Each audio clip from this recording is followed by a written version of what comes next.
episode 12 Before the Fight, another great show. Big week of fights to talk about and a lot coming up. As always, I'm joined by my co-host, Shotgun Shannon O'Connell. How are you? I'm great, thanks. We've got Ellie on the show. It's good to have another female. Us girls are taking over. Taking over. Nick Noonan, Noonan Boy Promotions. How are you? Yeah, good. Very well. Looking forward to chatting to Demsey McKean on episode 12. So we've got the two height extremes going on for this episode. It's going to be great. We start off with Miss Bliss. How are you? Yeah, I'm good. How are you? Excellent. Welcome to the show. Thank you. Happy to be here. Now, what's been going on at the moment? You were rounding out the year with a fight. Now that hasn't happened. Where are you at? That fight's been called off. Beck, I think, has pulled out because she's got other commitments. So I'm looking forward to the rematch if she'll take it maybe next year, but I'm not sure. We're just training, getting better. So I just took it as a blessing and just keep getting better. How do you think the fight went when you fought her at Ace Boxing Promotions on the straight out of ISO card? In my head, like, I'm sure Shotgun's the same. She will spar terribly and then it wasn't that terrible. Like, she'll watch it and be like, oh, it was actually pretty good. That was me in my fight. I was like, oh, I was actually pretty all right. Even though my headspace wasn't there, like, I don't know, I just like didn't turn up to fight like I would usually, so. Look, 13 fights as an amateur, 2 MMA fights. Yeah.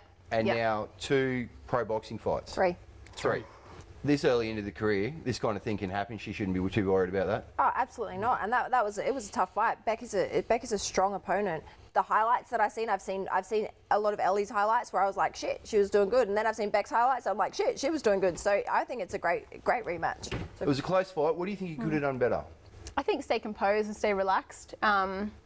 Beck just constantly fights. Like, from what she just said, I think believed in herself a bit more. Because if you felt Beck beat in the ring, that would have showed. Yeah, for sure. Definitely. Yeah, and I think that's something that every fighter battles with is like, am I going to be okay at this level? Am I going to really succeed here? Because it was a big step up for me, and everyone knew that. Everyone was like, even Shotgun was like, oh, I don't know, it's a pretty big fight for you, and like everyone was like, this is going to be hard, and I knew it was, but I'm ready for that. What were the positives you took away from the fight? I think taking a loss, to be honest. No one likes losing, and I'm like, have a very high standard for myself, and I think losing showed me a lot of my flaws that I really needed to adjust. Noonan, we're seeing a culture change away from trying to protect zeros. Mate, shout out to you. You stepped up against, Beck Hawker, a lot more experience. Probably got that early in her career when you found out where you're at. People can say, oh, maybe you stepped up too quick. Look at the positives for it. Yeah, look, there's 2 types of fighters. Someone that takes what Ellie's taken off of a loss and someone that sits there in denial. You had 2 MMA fights. How have you found the transition? I do really miss it because it's very different. Like it's, I think if any person that likes martial arts or boxing should try it, just so you can be like, there's a different avenue I could take, or it's just like a hobby or whatever, but it's just so different and I miss it all the time. But at the moment we're focusing just on boxing. Women's boxing is about to explode, so why not be in the movement for that? Now, you're changing stuff up in the gym all the time. How's your development? What are you noticing that you're improving on? I would say my fight IQ is definitely getting a lot better, and being able to set things up a lot better and see things that sometimes I would just rush into. So I've been sparring Ellie for, over a year. Well over a year, but about 18 months. When I can tell you, I don't think I've ever said this to you or Shane. When I used to spar you, I used to go, well, here we go, waste of time. Now it's sparring. All right, now cool. She it's sparring. It's real sparring. Like I go and I'm ready, and I've got to prepare myself that I'm getting in the ring for rounds.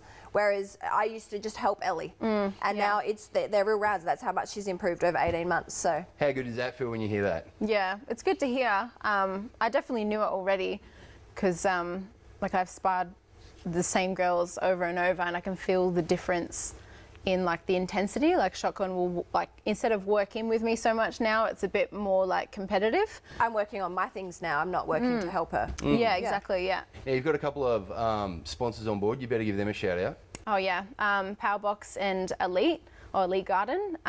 They've been there from like almost the start. Powerbox has been there for a long time, has supported me, even though I'm not that big. Like, what's the legacy you want to leave behind?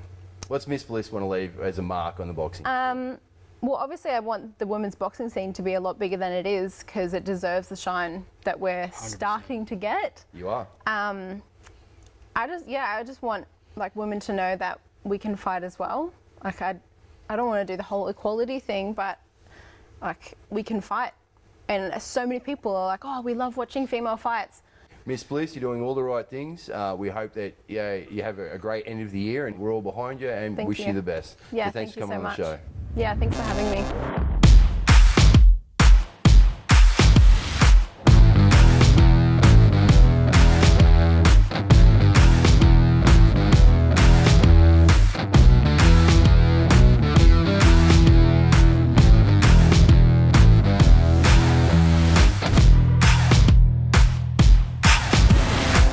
Round two, we start off with the number one heavyweight in the country, 6'6", not a small man. Demsey McKean, fight coming up. You're on the undercard for Zoo and Bowen Morgan against Tupou. Yeah, Bowie Tupou. Tupou. I'll be defending my 2 titles, the IBF Intercontinental and WBO Asia Pacific title, as well as fighting for his WBA Oceania as well. So a few big titles on the line, and just keen to get back in there and mix it up again after Potentially a small a 4th title as well?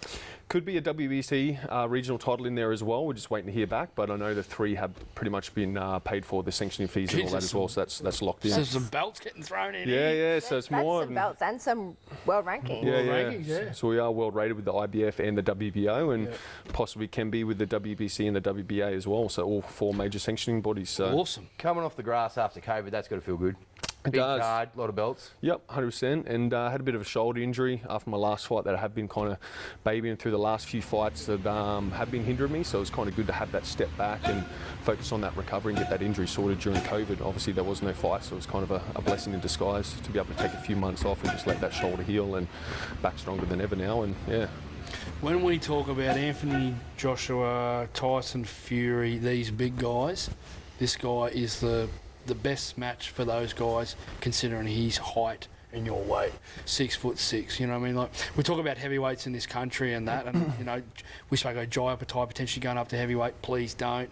Justis, I think, who is actually a small heavyweight.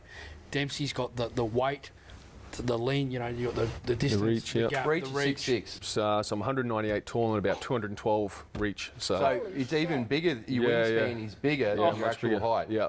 So Tyson Fury, what was the range crazy. of emotion? Yeah, what yeah, was it's the range of emotion it's just- when this got, like, even when it was just an idea before there were phone calls and negotiations? When did you first hear about it? Well, it's just like he put the kind of feelers out that his, you know, the Deontay Wilder fight had fallen through, and they were looking for a title defence, and Like a week after that fell over, they started making phone calls. yeah, it's like pretty much, and then we're just like Andrew's like, man, let's call him out. But yeah, one thing led to another, and we're in talks and kind of went back and forth, and then obviously he just said he didn't want to fight at Southpaw, and obviously they didn't want to kind of take any risks leading up to the Joshua fight, which is Joshua, what yeah, they're next kind of year. working towards. As far as little wins go, when it comes to fighters in boxing, for the ego, for just a pat on the back, that's right up there. 100%, yeah, got it. One other thing that would have created is other people, other fighters would have seen your name. Yeah. So you'll get targeted from other fighters now, Yeah, because definitely. if he was looking at you, then other people are going, oh, who's this guy? Yeah, exactly. So you'll get some big fights. Yeah. Speaking of being targeted for big fights or for possible fights, we saw that you were at the Tasman Fighters card, the DNL promotions, and you were there for Justis versus Django. Yep. First of all, what do you think of that fight, really quickly? I thought it was good, man. I've done a lot of rounds with both those boys, Django and Justis. You know, Justis, everyone knows what Justis is like. He's very talented, and he was always going to perform well. You know, with nerves or not. Did you expect that your name would get thrown out on that night? We kind of had like a bit of a feeling, but probably not so early on. You know, straight after the first pro fight. But it's like I was saying. I did. I'll be honest with you. Yeah. I'll be absolutely honest with you. I When didn't I even looked know. around the room and I saw Brendan Smith, I saw Herman Purcell. You know, I saw Alex Leopold with Noel Thornberry. Liam Parro walked past me. I was like, hey, mate, how are you? Good. He's like, oh, we've got a table over here with the Ace boys. Yep. And that's when it dawned on me, right then. I just thought... Really? It did. I Yeah. thought, we might there might be some talk here. There might be some talk. Nah, there's levels to this. That's the Mate, thing, there but it are also- levels to yeah. it, but just like the marketing Exactly. of yourself And trying to get on that's with Tyson Fury, that's what- yeah. that was a stage. Yeah. There was a platform Yeah, there. It was 100%. Fox Sports, and you're a name. There's I think nothing, they were there's nothing using his against it. name. Yeah, that's right. We're and- using his and name. that's I love exactly lining what up they've that. done- That's they've just what done. it his is. name. Yeah. But there is levels to this, and There are. I'm pretty sure Justis just proved that sometimes there's not. like that was That his was a first fast fight. start. It was a fast start Yeah. out of the gate. Yeah, 100%. Yeah. And that's what he does have the Yeah. skills to be able to be fast tracked as well. And we know they're going to want to fast track and get him on that world scene as quick as possible, you know. But I've been developed over the last 5-6 years. My Angelo's put in $250,000 into me and get me to this world number 13 position in the world. And we're after those bigger fish to fry as well. But you know, if something does happen, he works his way up, and we're on that same level. And you know, he's got a world ranking or whatever, and our paths could meet. Have you done rounds with Tupou? Do you know much about him? No, I've never done rounds with him. Never sparred him. I've obviously seen him on that scale. He was always, obviously, when I was coming through the professional ranks, he was always at the top, and then kind of overlapped him. But we never kind of crossed paths at all. So Now he's ranked number 7. You're ranked number 1 in the country. Is that how you think the fight's going to go with him? That you're going to, you know, that he's going to try and come out hard and fast, you Yeah. know, swinging for the fences, and that you're going to have to, you know, keep on the footwork and keep on the jab? I don't want to call it, but yeah, like I think I don't think he's going to be silly with it. He's very experienced. You know, he's had like the 34 professional fights. He's got a boasted record of 28 wins and 6 losses and 20 knockouts. So he's definitely got that power. Yeah. So I have to be weary of that. But I don't think he's going to come out and just blow his wad straight away. I think he's going to be calculated and he's going to pick his shots. But I think he will obviously start a lot harder in those earlier rounds when he feels that's his best chance to kind of take me out. Obviously, you're in camp. Yep. But it has just been stacked with non-stop, you know, track running, you know, lots of strength and conditioning. Yep. Steve Angie's put his foot down on it. Yep. How good are you feeling at the moment? Where are you out of 10 at the moment? Feeling Where's really Demsey good. Like McKean? we have been in camp for a while now. We knew this fight was happening. It was just a matter of like a date in December sometime. We knew we were fighting Bowie Tupou on a big card, possibly like the Tim Zoo one. So we have been in camp for about 4 or 5 weeks now as well. But obviously training before that, and we've still got another 5.5 weeks to go. So I'm feeling good. But obviously I've got a lot more fitness to kind of obtain and got a lot stronger and a lot faster. Obviously I'm come back from a shoulder injury, so I'm only just been back into like 100% training the last couple months as well, throwing full power again. So, but yeah, no doubt in my mind I'm definitely going to be fit as I always am come fight night. So. How do you think 2021 is going to pan out for you? What kind of fights are you looking for? Well, obviously we were scheduled to fight Lucas Brown as well back in March, and he kind of done the dirty on us and broke our contract to take a fight over in Vegas, and obviously COVID kind of hit there and stopped him from fighting, and now he's kind of come crawling back and he's pressuring me and Angelo for a fight now, and after he said he'd never fight in Australia again, and messaged me, I heard you fighting Bowie in December, well, how about we get it on in March or February, you know, have you heard anything back from Ange? And yeah, so he's now pestering back. We kind of still need that fight. If we can't get any fights overseas, he's probably the next best possible fight we can get here. He's got that name, the record, the former world champ status. The book tattooer. Yeah, but then again we got also Junior Farr and Joseph Parker fighting in December as well, and obviously we were kind of in talks with fighting Joseph Parker back ago, and there was articles getting around. That's where I was getting to. Yep. So that's obviously one we want to push for the winner of that, even if we, you know, that falls So through. even if COVID sticks around, that's still 100%. That's still one. As we talk about these kind of subjects, a bit of trans-Tasman rivalry between Australia and New Zealand. Yep. Obviously, you're our boy. Yep. Joe Parker's the Kiwi champ.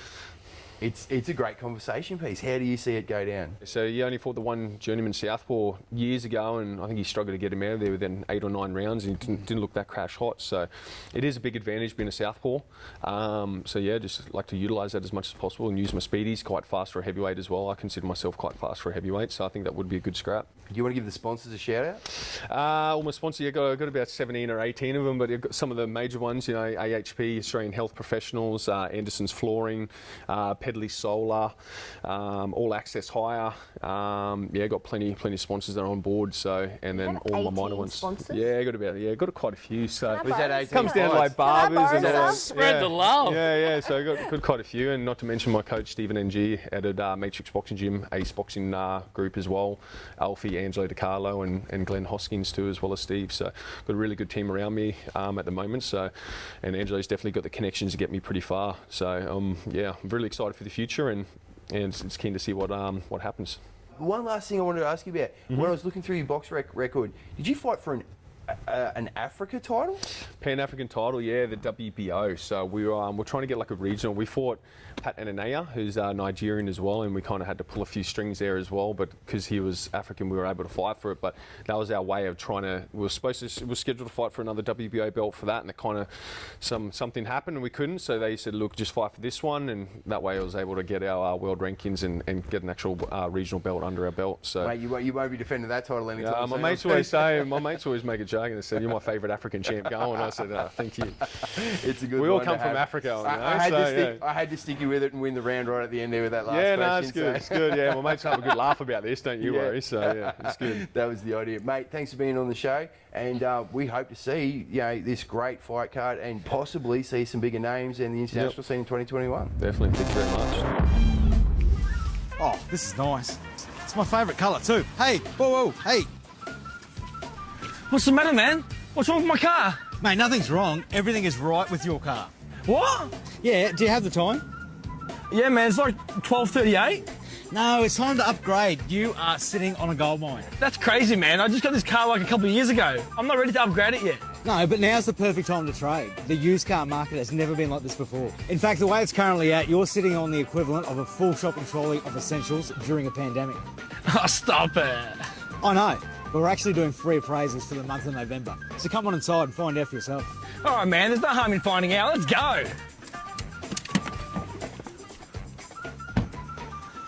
Come on, mate, keep up. Wait. My boy. All right, brother. You're stronger and you're better than you were against Django. Yeah. How's that feeling? I feel confident.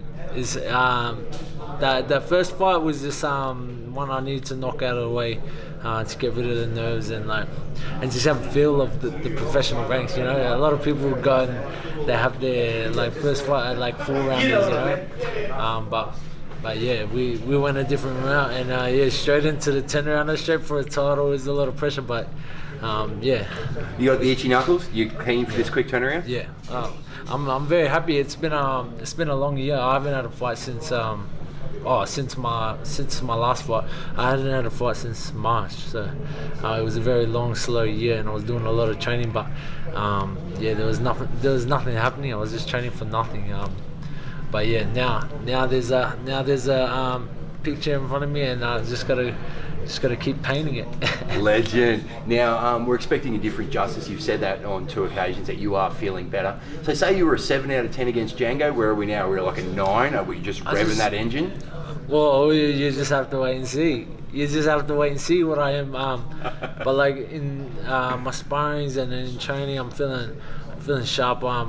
Yeah, it's just I just feel confident. Especially coming off that win. You gain a lot of confidence and you learn a lot. So, yeah. Brother, we're super excited to see you put the gloves back on and get under those lights. Yeah. And the confidence and how happy you are is very refreshing, mate. Go out there and do your thing. Cheers, brother. Appreciate it. A very important part of the fighting game is obviously the recovery. And we've got Alex from Onset Physio here to talk to us a little bit about mental health, recovery and diet. How important is it at the moment to make sure that fighters are recovering to make sure they're in peak performance? So the importance of recovery is really huge. So things like magnesium baths, ice baths, icing injuries really quickly to get the recovery process going, and also getting in and getting back to training, because there's no point sitting on the couch for 5 days straight after, because that's not going to help your muscles, not going to help your muscle memory. The other huge thing that I want to talk about is mental health in elite athletes. Yes, you have to be physically fit, and these guys are amazingly fit, and they've got the hunger and they've got the drive, and you have to get to that performance level. However, you also need to have some mental health recovery time. Yeah, 100%, except I feel like, and I definitely think a lot of fighters are the same, is me keeping my mental health is training. Yeah. It's not the downtime. The downtime is what makes me realise that there's shit. When I'm training, I'm there, and that's my mental health. that's how I stay sane. Yeah, and that's huge. Like, exercise is great for mental health, but at the end of someone's career, and what happens with elite athletes at the end of their career, especially long distance swimmers, is when they've finally finished training, they finally have lost that drive, they want to take a step back, that's when they tend to have a really hard time. So they found that there's no management systems in place to help deal with that. Yeah, so getting the management systems early, like starting early with your kids, if they're training to be boxers, if they're training to be elite athletes, they need to be seeing someone like a physio, someone like an exercise physiologist, yes, to keep them fit, and also talking to someone to keep their mental health check-ins in check. The importance of gut health and its direct correlation with mental health. Yeah, sure. There's actually a lot of research at the moment with IBS, irritable bowel syndrome, which is a gut problem that comes directly with mental health. So anxiety, depression has huge effects on your gut. And even if you don't have these diagnoses of anxiety and depression, just everyone has highs and lows. That affects your gut. Eating a nutritious diet, like seeing a dietitian and actually getting a good meal plan, having your mental health in check, having your breaks, having your, good training sessions, and being physically fit. Big shout out to one of my long-term sponsors, ATP Science. They've got Gut Right, and I've never been someone, I'm like, anxiety, yeah, whatever. I started having panic attacks, and I was like, I didn't even know that they were panic attacks, but every time I'd get a tiny bit of stress, I'd be like, I'm going to be sick. I did gut health. I did their Gut Right 10-day challenge, and it's, you got no sugar, you got no carbs, it's all good foods, and the supplement, within 2 days it stopped. And wow. It's your gut health, and that's what made me realise that it's your gut health affects your brain. Thanks for being on the show. We hope to hear more from you. Thank you for having me. Expect the unexpected. Alright guys, welcome to Camako Carpool. We're about to have our first guest in. I've gone to the wrong house. Mate, number 1. I went to number 11. Yeah, that's record, but I pressed record and it went on, but then So this one is recording? That one's recording right now. So we can bag Rob if we want. That'd be bastard. Where's the actual gym from here? I'll take you there. Yeah, we'll go. I've got a PT in an hour and 15. Yeah, we'll train. Yeah, sweet. Be cold, mate. Cold, mate. Nipples will be showing. There's cops in this. No, cops? No, it's all good, mate. Not speeding. Left lane. Left lane, sweet. Yeah. And one thing I think you're great at, and what I want to ask you about is, all of your fighters, no matter what level they're at, have got great sponsors, man. Yeah, it's a big part of it, man. I think people are missing they're missing opportunities there, because I was talking to someone about it the other day in regards to, say, a little kid like who's really good at footy. And they're 13, 14, whatever they are. Yeah. And they've got a scholarship to a school. Like, how common's that? Of course. That's sponsorship. They might have a $30,000 sponsorship to an elite private school. So a lot of these boxers, man, they're the top in their field. Yeah. So why shouldn't they be sponsored? I mean, a lot of people think. I hear a lot of coaches and a lot of people saying, a young kid or a teenager doesn't deserve to be sponsored. Well, man, they deserve what they can get. You're not just a trainer. You got to be their business person, their second dad, their bloody brother, man, their psychologist. Crazy. Yeah, I'm trying to step back from the sponsorship side of it and the managerial side of it. See, I did it at the start because no one else was doing it, but now those guys have got managers, that's their role. For sure. When I came up here, I was like, Ben Harrington, who's this dude? All-star boxing, Yeah, so it's just evolved to what it is, mate. It's, I honestly feel like I'm probably 10% of what I'm going to be. Okay. Like, where I see myself as a coach and what my goals are. Yeah, I'm not even scratching the surface yet. So I've got plenty to learn. There's plenty of better trainers out there than me. There's plenty of people that have been around a long time, but I'll put the work in. But what's your look on that? Because I remember I messaged you one time and I was like, Taj, I was like, Taj is like, what a fighter, whatever else, and you said, like, he'll be something if he doesn't burn out and go, for sure. Get distracted by, because when you turn like 16, you get hours or whatever up here, you get bloody peas that. 17, and then you find the girls, and then whatever else, and at the partying scene. How, like, you've got so many kids in your gym. Yeah. And I see a lot of them actual sparring as well. What's your outlook on like those kind of dudes who are starting at like ages of 5, 6, 7, 8? Yeah, I mean, like, so there's two ways you can look at it. You can go, all right, they're going to burn out. Like, you're going to burn them out. That's what people will say, mate. They're training too much. You know, but you look at the guys that have made it. Majority of the guys that have made it. They haven't made it by doing less. They've made it by doing more. So I understand also that these kids, by the time they're 16 or 17, I'm going to lose probably 90% of them. Oh, okay. That's just what it is. Because, as you said, the girls come, the cars come, whatever they're doing, life gets in the way, and then it really gets hard when you turn into an elite, when you turn into a man, and you've got to fight 3-minute rounds against people like you that, you know, they'll fight over a bone. If you could fight one trainer in Australia, who would you fight? Far out. Fight? What would I want to... if you could... That's a hard question, huh? Chris McCullen. Chris McCullen? Chris McCullen from Logan. Why Chris? Because I fought him as an amateur and he beat me. Oh, did ya? Yeah, so I'd like to... He was a pretty good fighter, huh? He was alright. He must have been gunning. He beat me. He's a champion, mate. I love Chrissy, so I'd like to fight him naked, jelly wrestling. Jelly wrestling? I'm sure he'd like that too from Logan, mate. They're a bit special over there, aren't they? A little big man, yeah. Pretty special. Shout out to Chris McCullen. Shout out. Out of all fighters in Australia, it's probably an obvious one, but out of all fighters in Australia right now, who do you believe can win a world title? I obviously Liam Wilson. I believe that deep in my heart. I believe that the guys that I've got in my gym. So Miles he's got it there. We've got some work to do, but he's got all the makings of what it would take in regards to work ethic and commitment. But the people that are really close right now, obviously Tim. I think Matteo Tapia is a gun. Yeah, he's a gun. I think there's big stuff for him coming because I think he's really well put together. Far out, Justis.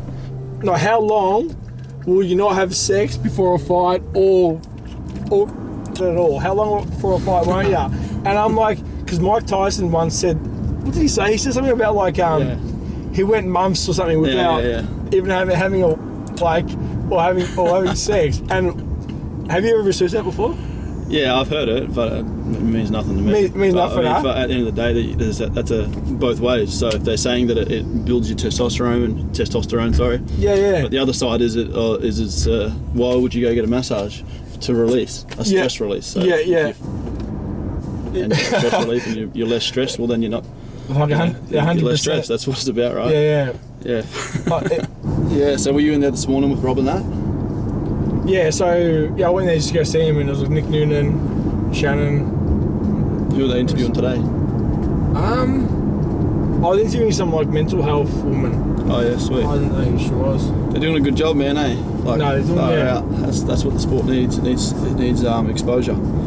Yeah, they're doing. No, it's a good job. Yeah. I want to give a shout out to obviously Grand Prix Mazda Ashley, who are sponsoring this Camako Carpool. Sure. And obviously you're in talks with them as well. Yeah. To support you as well. Yeah, man, absolutely. They're good guys. So thanks to Ben Harrington for being a part of the show. Big shout out to his gym, All Star Boxing. You're the man, bro. Catch you soon. Peace. Stevie Sparks, WBC Australasian title belt coming up in what can be tough times to get a fight together. How's preparation been? We know it's not the fight that you expected. You wanted the fight with Chad Collins. But you've now got an opponent, and how good does it feel just to be able to get the hands dirty again for the second time this year? Yeah, definitely, mate. Look, we were fortunate. We were the first professional boxing show back in Australia where I got to defend my IBF Australasian title against Michael Whitehead. We had a great win there. We were set to fight on the Horn and Zoo undercard against Kai McKenzie. Unfortunately, that fell through. And also then we locked in Ty Telford. Obviously, that's the fight we wanted. That's the fight I was screaming for against Telford, and unfortunately that one fell through too. And it is tough times at the moment with COVID, and any fight you can make at the moment is good. So, what Stevie Sparks are we expecting to see for 2021? there's no rest over Christmas for us. It's straight back into work, and I know what's on the horizon next year. You know, we're going to have a big fight in March. There's going to be some big announcements with that one, and we look to keep that going. You know, I'd like to have 3 or 4 huge fights next year and put me into those world rankings and right up there. Mate, really quickly, how does Stevie Sparks unwind? But as close you get to the fight, the less of that sort of happens, and it says to the gym and then to home. But definitely like a bit of shooting and go-kart racing. Mate, excellent. What's your favourite song? Favourite song? I would probably have to say Luke Combs, Hurricane. I'm a bit of a country man. I like country music. Yeah, I love country music. That's all I listen to. Mate, favourite movie? So if I get on Joel Camako Carpool karaoke, listening to country music, Joel. Mate, you'll be in the Camako Carpool for sure. Mate, who in the division have you got your sights on? You don't look past an opponent, but who do you really want to fight in the division? Who do you really want to go after? Mate, I want to beat everyone in this country. When I get my shot to go overseas, I want to be ready, and that means to me cleaning out my division. So if that's Ty Telford, if that's Terry Tazamas, if that's Liam Parrow, Justin Frost, Wayne Law, I don't care. Every single one of them, I'll fight them. I'm not scared of anyone. I'll take a fight with every single one of them and beat them. Potentially 3 to 5 fights before you go overseas? Mate, I'll leave that all up to the management team. We've got some big things coming up, and you know, I just have to keep winning. That's the main important thing. But I'm open to a fight with every single super lightweight in this country, and I'll beat you all. I'm Clay Waterman, and you're watching Before the Fight.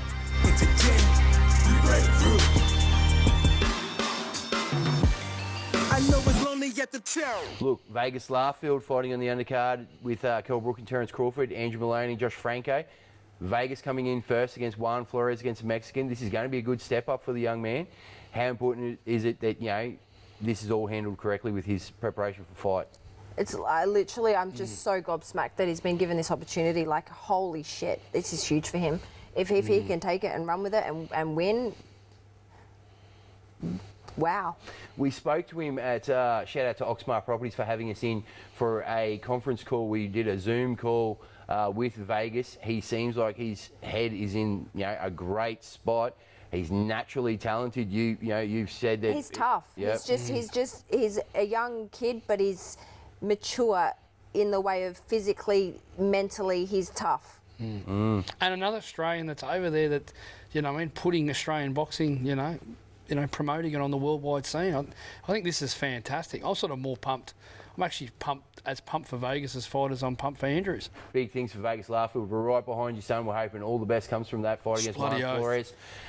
Andrew Maloney, Joshua Franco rematch. Noonan. The rematch. Well, I know Robert Garcia will have a certain game plan for his fighter against Andrew on the weekend. I know Robert's not too keen on this rematch, but they obviously have to do it. And, you know, you guys, I haven't seen Andrew since he got back, and let's see how, we know he'll probably be physically ready to go. Let's see how he is mentally. The monster Andrew Maloney, get that title back, fly those colours for Australia, you know, and come back after that. That'd be amazing. And not only that, like, look how much time they've been away from their families. That would be hurting them mentally, but giving them so much more motivation, because I know, like, being away for even short periods of time, like, I've got a purpose to get in that ring. I'm going to win for my kids. So absolutely. Andrew would have the same mentality. Yeah, look, he'll be wanting to win for Jace. He'll be wanting to win for himself and his family. A big shout out to Chelsea and Georgia for the amazing work that they do. Excuse me, but I would also like a big shout out for little Felix, who has a Team Maloney shirt before he even has a shotgun shirt. The legend, eh? So we're wishing them all the best, and like we said, a big shout out to the families and the big teams that they've got supporting them. Crawford versus Kell, Brook. I'm going Crawford. Boy. Why wouldn't you? Yeah, no, I'm asking you too. Why? I don't think he's the same Kell Brook that fought Michael Zarafa. I don't think it matters. I spoke to Zarafa yesterday about this, and Zarafa reckons this will be a tough fight. And I got to respect Mick's opinion with it. He's been in there with Kell Brook. I think one thing we've got to take out this weekend is I don't think Crawford's been in with a super welterweight. Like, Kell Brook's really a super welterweight. Big. He won a world title at welterweight, obviously against Sean Porter. But yeah, you're both right. Is he over there? You know, he's got away from a lot of people. He's over there flying solo. Please don't do the Amir Khan and dog it. But yeah, a great show. More to talk about. And look, Monday we're going to have some fights to wrap. Yeah, can't wait. It's another really big week of boxing, and then we get to see the year out with some great domestic fights, some super fights. Good to have Miss Bliss on the show. Yeah, it was. Yeah, it was really good to hear her talk. Normally, Yeah. like, I mean, I know Ellie, but we just get in there and spar, and it was good to have her. Demsey McKean, some interesting points there. Shout out to Matt Rose and No Limit. That is going to be an absolute great card, December the 16th. It is. And, you know, for Dempsey to fight on the 16th, and, you know, Fury's fighting on the 6th, and I would mark my words that when Tyson Fury, you know, I mean, he'll get a chance to watch Dempsey fight. He'll You're going to be tuning in? Oh, definitely. They make out they don't, he still will. But I'd like to see Dempsey next year potentially fight Usyk. You know, that's the fight, two southpaws. That'd be good. That'd be an absolute cracker. This has been an amazing show. Thanks for tuning in. I'm Rob Scheif, and this is Before the Fight.